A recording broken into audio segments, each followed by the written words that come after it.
Sa Re Ga Ma Pa little junior season 5 இப்போ ரொம்பவே சூப்பராக தொடங்கிட்டாங்க.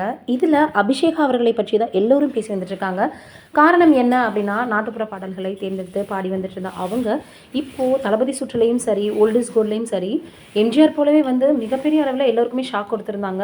சூப்பராக இப்போ பாடி வந்துட்டுருக்காங்க. அதனால் தொடர்ந்து ஜட்ஜு எல்லோருமே அவங்கள பாராட்டி வந்துட்டுருக்காங்க. இந்த சூழலில் என்ன இருக்குது அப்படின்னா, இவங்க பாடினதை பார்த்துட்டு ஸ்வேதா மோகன் அவர்கள் அவங்களுக்கு ஸ்டேஜில் வச்சே ஒரு ப்ரைஸ் கொடுத்துருக்காங்க அப்படின்றது மிகப்பெரிய அளவில் இப்போ சமூக வலைதளங்களில் வைரலாக பரவி வந்துட்டுருக்கு. அதோடு மட்டும் இல்லாமல் இப்போ எல்லோருமே அவங்க வின் பண்ணணும், திவினேஷ் மாதிரியே இருக்காங்க அப்படின்னு சொல்லி மக்களுடைய ஆதரவும் சரி, ஜட்ஜனுடைய ஆதரவும் சரி அவங்களுக்கு அதிகமாக இருந்து வந்துட்டுருக்கு. இப்போ அவங்க பாடியிருக்கக்கூடிய இந்த ஒரு விஷயம்தான் சமூக வலைதளங்களில் ரொம்பவே வைரலாகவும் பரவி வந்துட்டுருக்கு. இப்படி இருக்கிற நிலையில தான் அவங்களுக்கு ஸ்டேஜ் ஏறி ஸ்வேதா மோகன் அவர்கள் ஆல்ரெடி பிளான் பண்ணி வச்சுருந்து ஒரு மொபைல் ஃபோனை பரிசாக கொடுத்துருக்காங்க. இதை ஆல்ரெடி பிளான் பண்ணனா, ஏன்னா அவங்க நல்லா பண்ணுறாங்க அப்படின்றதுனால இப்போ அவங்களுக்குன்னு ஒரு சோசியல் மீடியாவில் ஃபேன் பேஜ் வேறு இருக்குது அப்படின்னு சொல்லி வந்துட்டுருக்காங்க. இது எந்த அளவுக்கு உண்மை அப்படின்றது தெரியல. ஆனால் ஸ்வேதா மோகன் அவர்கள் ப்ரைஸ் கொடுத்துருக்காங்க அப்படின்னு மட்டும் சொல்லியிருக்காங்க. ஆனால் அது மொபைல் ஃபோனா இல்லை வேறு எதாவது கொடுத்துருக்காங்களான்னு தெரியல. ஆனால் எல்லாருமே மொபைல் ஃபோன் கொடுத்துருக்காங்க அப்படின்ற மாதிரி பேசி வந்துட்டுருக்காங்க. இது ஒரு பக்கம் இருக்க, இப்போ அடுத்ததாக நடிகர் தனுஷ் அவர்களுக்கு கேமியோ ரோலில் மம்முட்டி அவர்கள் நடிக்க போகிறாராம்.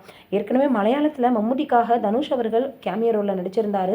இப்போது தனுஷ் அவர்களுக்காக மம்முட்டி அவர்கள் தமிழ் சினிமாவில் நடிக்க போகிறாரு அப்படின்ற செய்திகள் மிகப்பெரிய அளவில் சமூக வலைதளங்களில் பரவி வைரலாக பரவி வந்துட்டுருக்கு. இதற்கு சாய் பல்லவி அவர்கள் தான் ஹீரோயினாக நடிக்க போகிறாங்க அப்படின்ற செய்திகளும் இப்போ வெளியாகி இருக்குது. தொடர்ந்து எல்லோருமே இப்போ வாழ்த்துக்களை தெரிவித்து வந்துட்டுருக்காங்க. ஏற்கனவே சாய் பல்லவி அவர்கள் மாரி படத்தில் தனுஷ் அவர்கள் கூட இணைந்து நடிச்சிருந்தாங்க.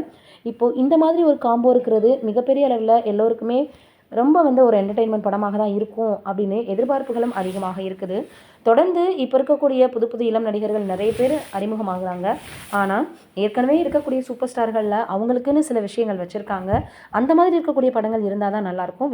வித்தியாசமான கதைக்களங்களை எடுத்து அதில் வந்து வெற்றி காண்றது தான் தனுஷ் அவர்களினுடைய ஒரு ஸ்டைலாக வச்சுருக்கிறாரு. நம்மளுடைய சார்பாகவும் அந்த படம் வெற்றியடையணும்னு வாழ்த்துக்களை தெரிவிச்சுக்கலாம். நீங்கள் என்ன நினைக்கிறீங்கன்னு கமெண்ட்டில் சொல்லுங்கள்.